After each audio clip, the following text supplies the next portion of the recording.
अगर ऐतराज है इस जमाने को दो दीवानों के जीने से, अगर ऐतराज है इस जमाने को दो दीवानों के जीने से, तो ऐ खुदा हटा दे इस दिल का सिस्टम सीने से। Music director Tuntun Babu Salha Hajipur Vaishali. Balaji recording studio Jadavpur.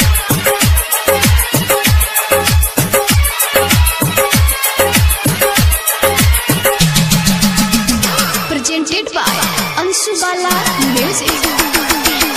छोड़बू तो दीवाना कवना और के होई, छोड़बू तो दीवाना कवना और के होई।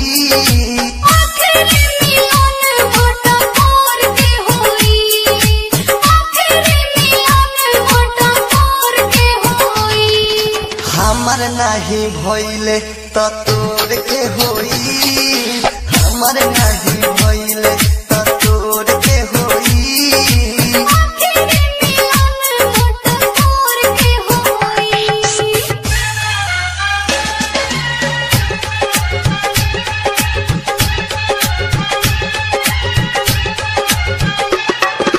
Music director Tuntun Babu Salha Hajipur Vaishali.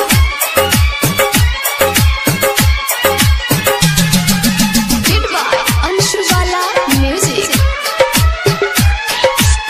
जातो बारू ससुरा तो अब हम आए, तू जदि कहबो त ससुरा हम जाए।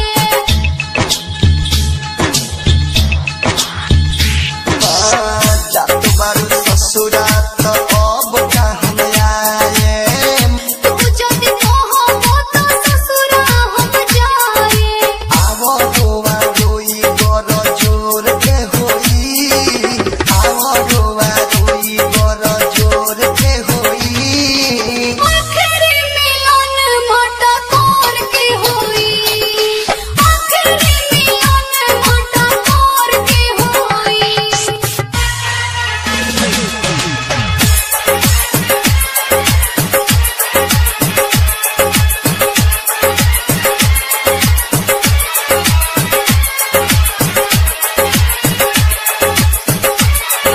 Balaji recording studio Jadavpur. सब लोग गीत गावे मेरा ही बीजी, पिपरा त चली आई हो मिलल रही जी।